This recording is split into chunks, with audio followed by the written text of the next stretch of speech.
Welcome to another edition of the Insider Mailbag. I'm Jared Johnson. I'm joined by the Mighty Joe Yeager. Well, Mighty Joe, this time last week, it was much cooler. Sun is back out in the 90s. More West Texas weather today, man. Yeah, Indian summer coming on down, but chance of rain tomorrow. Yep. So looking forward to that. But yeah, all things considered, not too bad. It's not 108 or 109 anyway.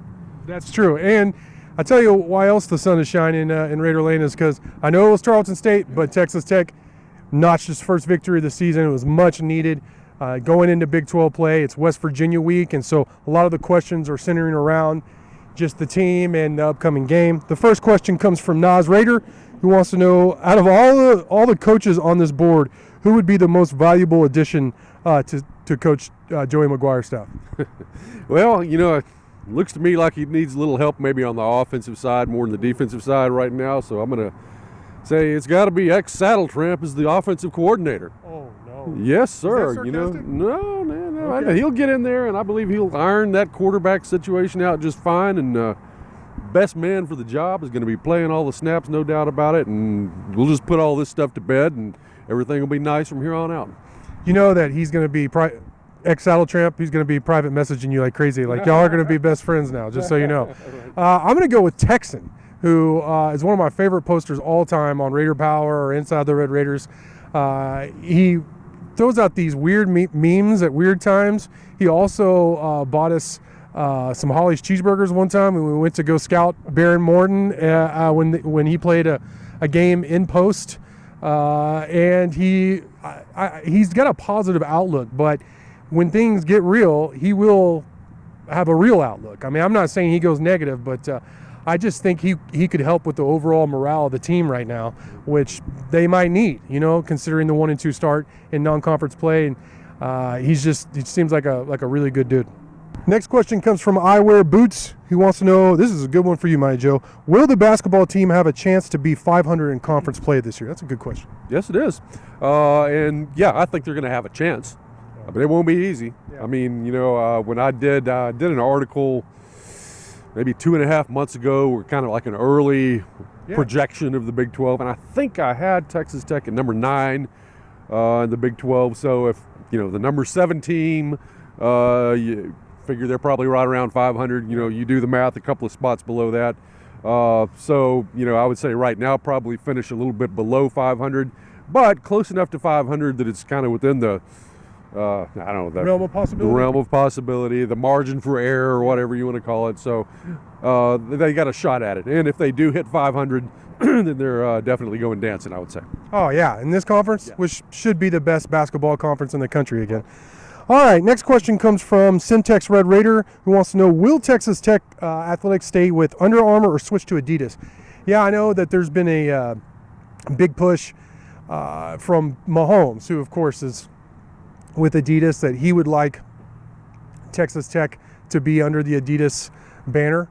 And, you know, Texas Tech isn't shying away from aligning itself with Mahomes in any way, which is smart, obviously. He's one of the most influential athletes in the world right now. So, I mean, that makes a lot of sense. Now, there is a clause, according to the contract, that Under Armour can match any deal that Adidas does. So that's something to watch. I guess it's going to come down to how bad Under Armour wants Texas Tech. And in that regard, that aspect of it, I have no idea, to be honest, my Joe. All right, speaking of your bud, ex-Saddletramp, he wants to know, how long of an actual leash do we feel Coach McGuire will give Tyler Shuck this week? And this is the topic on the board and with Texas Tech football right now, and I get it. You know, it's quarterback. Shuck hasn't played up to the standards he set at the end of last year, to be honest, and the expectations that McGuire and both of us, laid out for him in non-conference play. And he certainly didn't do anything to alleviate those concerns against Tarleton State. He was wildly erratic in terms of his accuracy, and then Baron Morton came in and did some things. So, McGuire talked about in the post game, he kind of shied away on the Monday presser. So, what do you think about in terms of a leash that that Shuck will have from Coach McGuire? Well, I think he'll play at least 2 quarters and 1 series. Okay. Now, beyond that, I mean, legitimately, I think he could get the hook. I mean, listen, if and I hope it doesn't happen, but if he does really play poorly, turn the ball over a lot, and Texas Tech is in trouble in this game, then at some point you simply have to make the move, because you cannot lose this game. You absolutely, if you lose this game, the rest of the season is looking pretty dadgum grim. I'm sorry. So that's what it comes down to. So, man, if you got to do it, you got to do it, and that's certainly a possibility. Next question is one dear to my heart, because it's the primary concern, even more than quarterback for me, to be honest. And I don't say that lightly, but Raider Fan 01 asks, he says, only 6 sacks this year. Where is the devastating pass rush that was advertised before the season started? Yeah, and I, as much as anybody, was advertising, and I really believe that. I mean, I really did. It is the number one surprise, more than Shuck kind of going back to being, kind of looking nervous, which we saw earlier in his career, to be honest, despite the good record.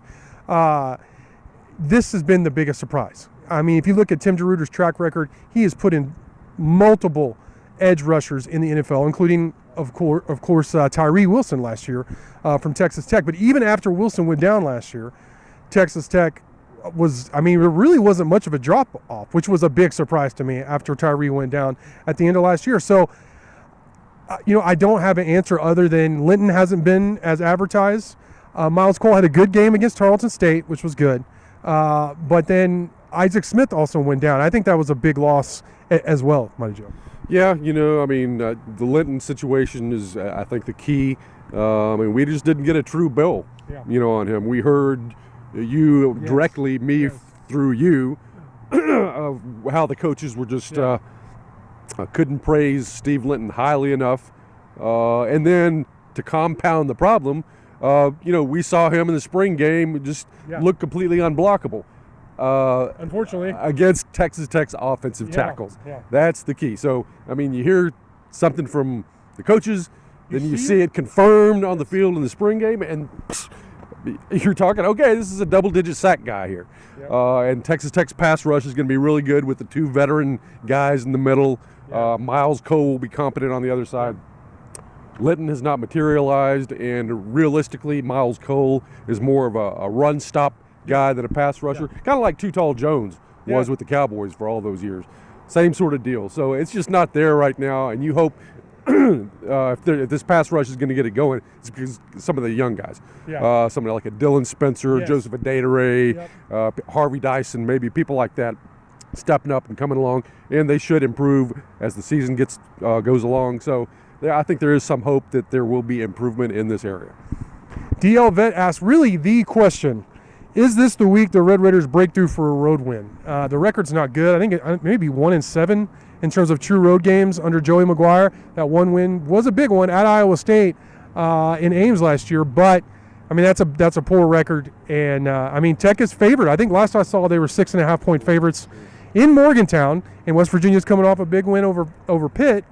How good is Pitt? I don't know. Probably not that good. But this is a game that sets up that Texas Tech should win. They need to win.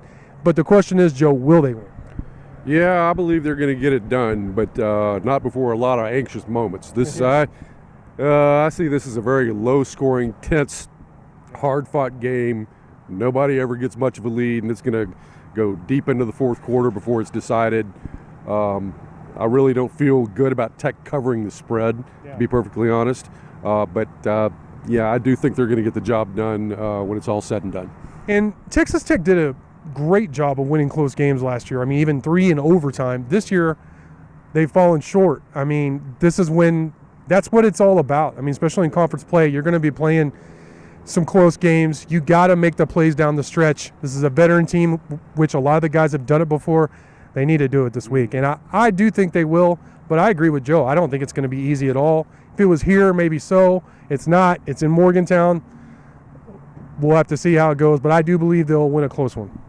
The next question comes from Red Raider 96, who wants to know which of the transfers from the last class are making the best and the worst impression. Yeah, this is a good question, and there are definitely some, not easy, but some real choices on both sides of the ledger. I'll go positive first, and I'll say Braylon Lux has been good. He's been used as a stopgap. He's been a corner. He's been a safety here most recently, and Coach McGuire talked about that he is capable of doing that. And how valuable is that? Have a veteran guy who can play multiple positions. He did get burnt once against Oregon, but I mean, it was Oregon. It happens. But he's played well overall and been an invaluable part of the defense. And then negative, I'll go the other side of the ball, and I'll say Rusty Stats, the center. He hasn't been terrible, don't get me wrong, but he hadn't been good either. He hadn't been near as good as we were expecting. He hadn't been near as good as, I think he was top 10 in terms of pass protection in the country among centers, according to Pro Football Focus. And there's no way he's doing that this year so far for Texas Tech. So, especially considering he's familiar with Zach Kitley's offense and all that, so far he hadn't been as advertised, but there's still a chance for him to rebound and have a really good season. What about you, Joe? Yeah, on the positive side, I'm going to go with Quincy Ledet. Yes. Defensive interior. Talk about a guy that just kind of came from out of nowhere. And that's you knew that the starters were going to be rock solid, and Hutchings and Bradford. But what did you have behind them? You weren't exactly sure. Burris, Marion Banks, but these guys were very unproven. And so Ledet comes along and solves that problem to a large degree in the positive way. Just a very active player. I mean, he's obviously not getting anywhere near as many snaps as Bradford and Hutchings, but when he's in there, I mean, you see him. He's making a play just about every series that he gets on the field, it appears to me. So that's been a very, very pleasant surprise. As far as not so hot, staying with the defensive line / linebacker and Steve Linton, that's the obvious thing to hit on. I don't think I have to go into it in any great detail. We all know it, but this was the guy that was brought in to really jack up Texas Tech's pass rush. And, it just has not materialized whatsoever. I mean, I don't even know how many tackles he's got for the season. He didn't scratch at all against Tarleton. Not a single tackle against Tarleton. And he's out there a lot. You look out, I mean, he's not just a starter who they're trotting him out there and then pulling him off the field and you never see him again. He's out there the whole dadgum game, and he's just not doing anything. So I just, I really wonder how long they're going to roll with Linton and at what point they're going to cut bait and say, well, we got to give these younger kids a shot to develop, and because they can't do much worse. I think McGuire kind of hinted at what you just said, is that he said that Linton will probably be getting some looks at special teams. He mentioned it kind of like as to get him some seasoning, but I think it's, because some of those young guys that you mentioned earlier are going to get. Charles Esters is another guy to watch out for, who, I mean, I think he did more in the Oregon game than Linton's done the whole season so far, in much less playing time. The final question comes from Texas Tech Austin, who wants to know who have been the biggest surprises that we have seen from teams in the Big 12 prior to the start of conference play. Yeah, I mean, I'm not going to say I was high on Baylor coming into the season, but I didn't expect them to be quite as bad as they have been. I mean, getting their butts kicked by Texas State, man, I mean, that's certainly worse than Texas Tech losing at Wyoming. Oh, yeah. By a long stretch. And that's a program that, I mean, I'm sure people in Waco are beginning to entertain some doubts about Aranda, and that program seems to be trending downward a little bit, just like Oklahoma State is trending downward. That's going to be your guys. So with that nice segue, I guess you can take over.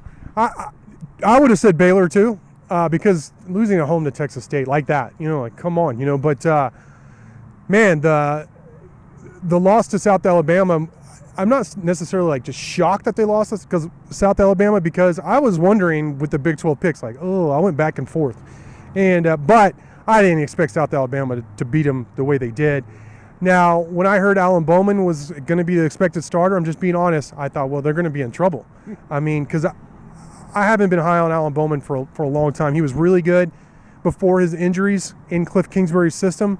But he hasn't been the same, and bounced around. I don't know how old he is at this point, but, I knew they were going to have some problems there at quarterback, but I didn't think it would be something like this. I mean, they've been so consistent for so long, played good defense, run the ball if they've had quarterback problems or injuries. So that's a surprise to me. Now, positively, I guess I could say, even though they were rated or expected to win the conference, I'm surprised that Texas went in and beat Alabama in Tuscaloosa. I am. Yeah, I mean, I hate to say that, but I agree completely. That's the worst of all possible surprises, as far as I'm concerned. I've never had any disappointments worse than that on Christmas Day.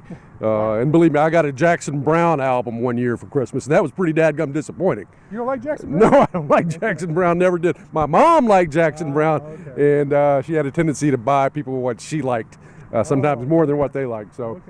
But this was worse. This is worse than Jackson Brown. Seeing Texas do better than expected, but the season's still got a long ways to go, and we can hope they collapse. All right. With that, it's the end of the mailbag. Mighty Joe, great stuff from you as always. Thank you all for your questions. Thanks for watching, and until next time.